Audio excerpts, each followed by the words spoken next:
In this video, I'm going to talk about how you can build a home recording studio on a budget.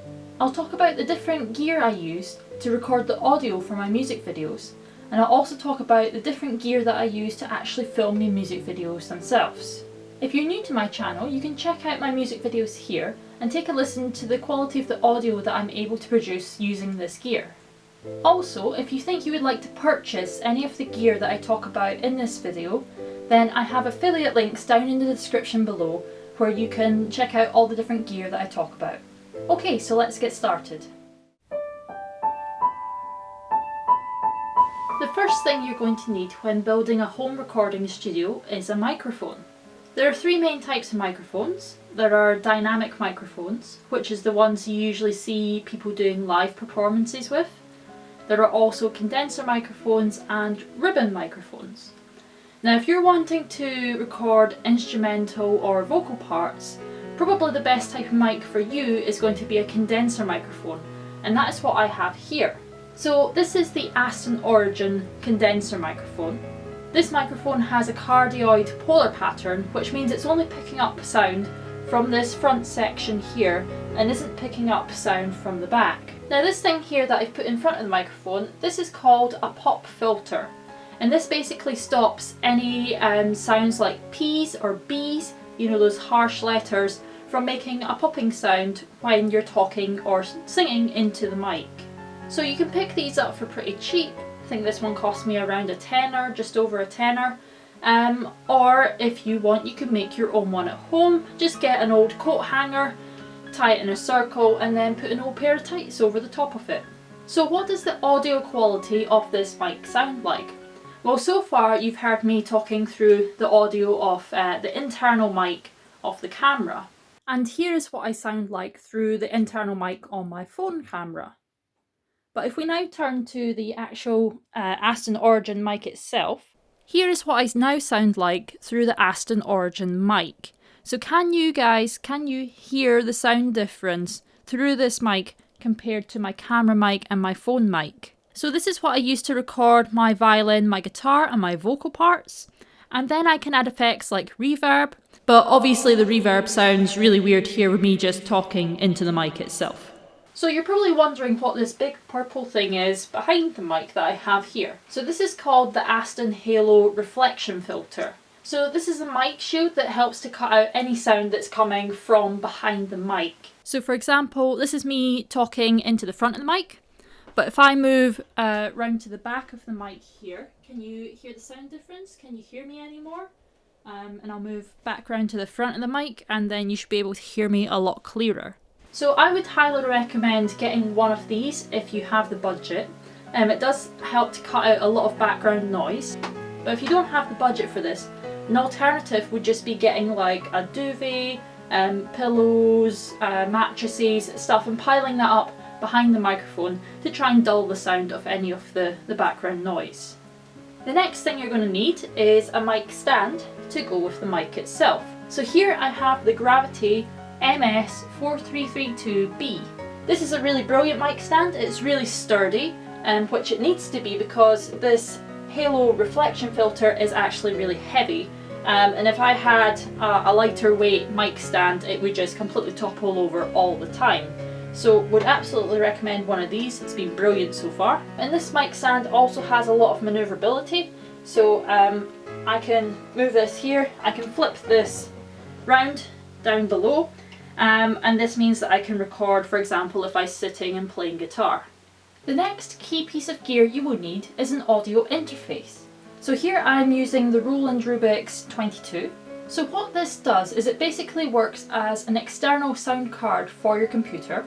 So you plug this into your computer and into your mic, and it connects the two. And then this transfers the audio signal from the mic into a digital signal, which you can then work with and edit on your computer. So here I have two different ports where I can plug my mic into.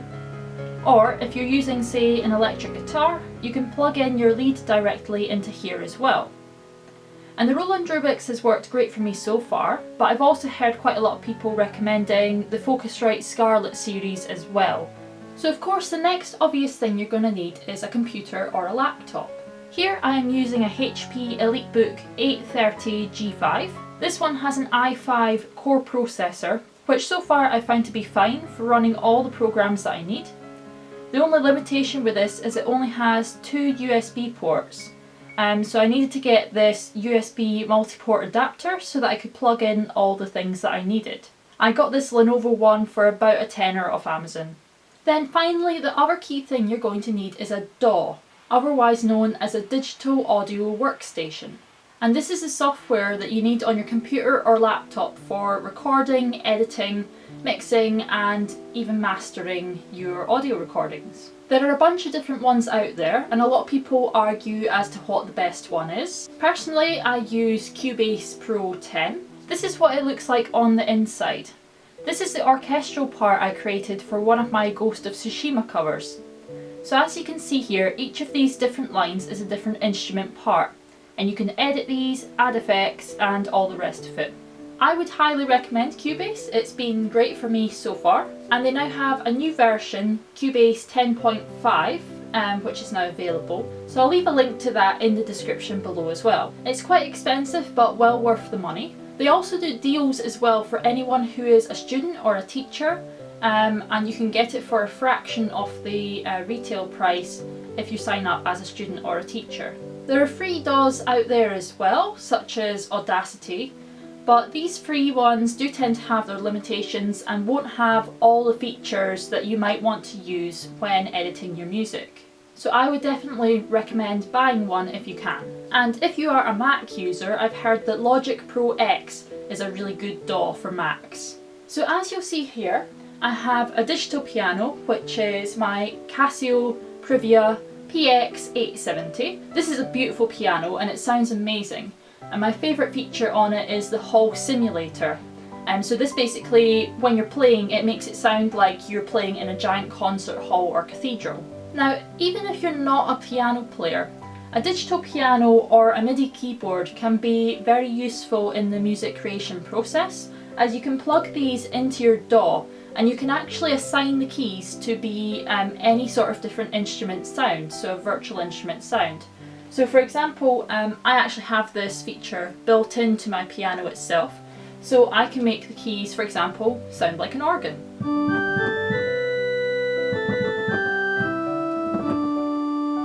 And this is how I create the backtracks for some of my gaming soundtrack cover songs. So finally, the last essential thing you're going to need is a set of headphones. So I use the Beyerdynamic DT770 Pro headphones. These are absolutely amazing. Of all the gear I've got, I am the most impressed with these. These are good both for recording your music and also for working in your digital audio workstation and editing and mixing your audio files. So these just plug into your audio interface. And they even have an adaptable jack as well. So I can just screw this off and you can actually then just plug this directly into your computer or your phone. And I tend to just use these as my everyday headphones because they're just so great. And I've seen a lot of other musicians using these as well. So for example, Caitlin Findlay and Jonathan Anderson, both amazing musicians by the way, do check out their channels. So clearly these are amazing if everyone's using them, so would absolutely highly recommend. They're really comfy as well, like you can wear these for hours and not get sore ears or whatever. So brilliant headphones. So that is the key things that you need to build your home recording studio. A mic and a mic stand, audio interface, a computer, a digital audio workstation or DAW, and also a set of headphones. You could also use studio monitors as well if you want to upgrade from the headphones for your mixing process, but it is perfectly fine just to use the headphones, and like I say, the ones that I've just shown you are amazing for it. So just a reminder that I have affiliate links in the description below where you can click and buy any of the gear that I have spoken about so far. And if you're getting value from this video so far, please also leave a like and let me know in the comments. Next, I'm going to talk about the gear I use for filming my music videos. So the most obvious thing you need is a camera. For most of the shots in the videos I've released this year, I've been using a DSLR camera, and this one here that I have is the Canon EOS 100D. This is a great entry-level DSLR camera. This was given to me by my dad actually, along with the 3 lenses that I have, so I really have to say thanks to him for that. This is the one that I've been using for my indoor videos and for a lot of the initial videos that I did. I also have a Canon EFS 55 to 250mm lens. I haven't used this one yet much for my videos, but if any of you have seen my Pokemon theme cover song, this was the lens that I used to film the wood pigeon in my garden from my bedroom window.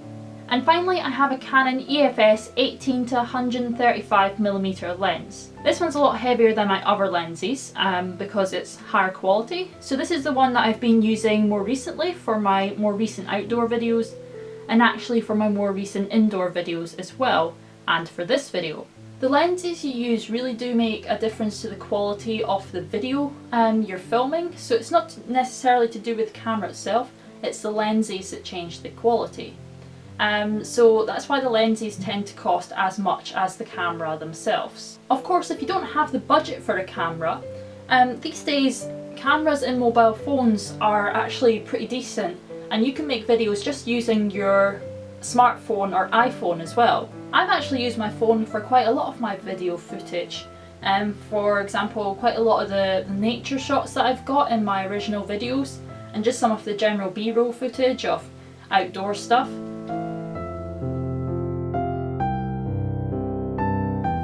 And yeah, that's just some of the stuff that I filmed on my phone when I've been out on walks and stuff when I didn't happen to have my DSLR camera with me. So another of the things that's been really important for filming my videos is my tripod.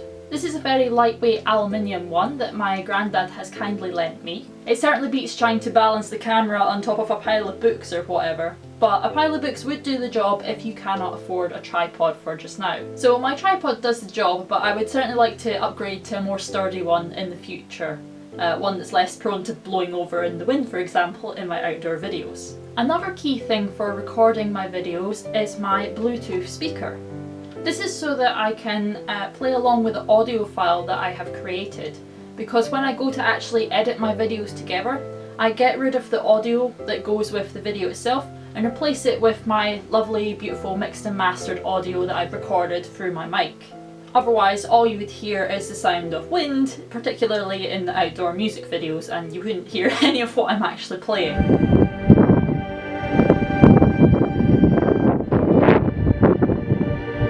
So I use the Bluetooth speaker so that I can play in time to the track and then later on sync up the audio track with the video. So the speaker I bought for this is the AY SPK-F4 wireless waterproof speaker. And the fact that this is waterproof is one of the main reasons that I bought it, because a lot of the time I have to place it down in very long wet grass when I'm out doing my music videos, and obviously I don't want it to immediately break if like a little bit of water gets on it. And the instructions do claim that it can be submerged for 30 minutes, so I haven't tested that out yet. Don't really plan to, but at least certainly when it's got wet and wet grass it has been working perfectly fine. And the Bluetooth capabilities connect really well with my phone as well, up to quite a bit of distance.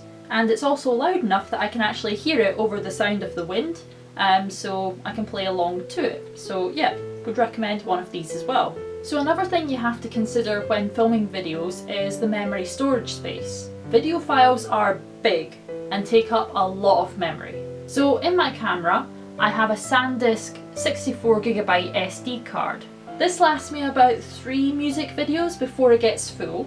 So this all gets transferred to my external hard drive, which is a Toshiba 1TB external hard drive. Of course, you always want a backup because technology will inevitably go wrong, and that's why I therefore have another external hard drive. This one is a Verbatim Store and Go 2TB external hard drive, which I then back up everything onto after it's been on this one.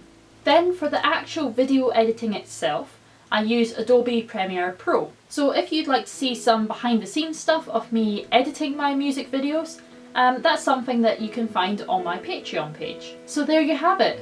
That is all the gear that I use to record music and create my music videos. Thank you for watching all the way to the end. If you got value from this video, please do give it a thumbs up and let me know in the comments. As I mentioned before, the links to all the items I talked about today are in the description if you're interested in purchasing them. And actually, because it's an affiliate link, if you click on one of those links, which takes you to Amazon, if you then buy anything off Amazon for the next 24 hours after clicking that link, I will receive a small percentage off the sale, which would really help me out in funding my channel. As you can see, this equipment does cost a lot, and I would like to keep upgrading my equipment. Like, I really would like a new tripod, and I really need I need studio lights, because that's one thing I don't have yet. So by buying things through that affiliate link, that would really help me out. It's at no extra cost to you, and yeah, I would be really grateful for you for that. And I just want to say a thank you to my Patreon community here, as these are the guys who are helping me already towards getting this goal. If you'd like to find out more about the rewards I offer in my exclusive Patreon community, check out the link in the description below. Thank you again, and I will see you next Saturday for my next music video. Bye!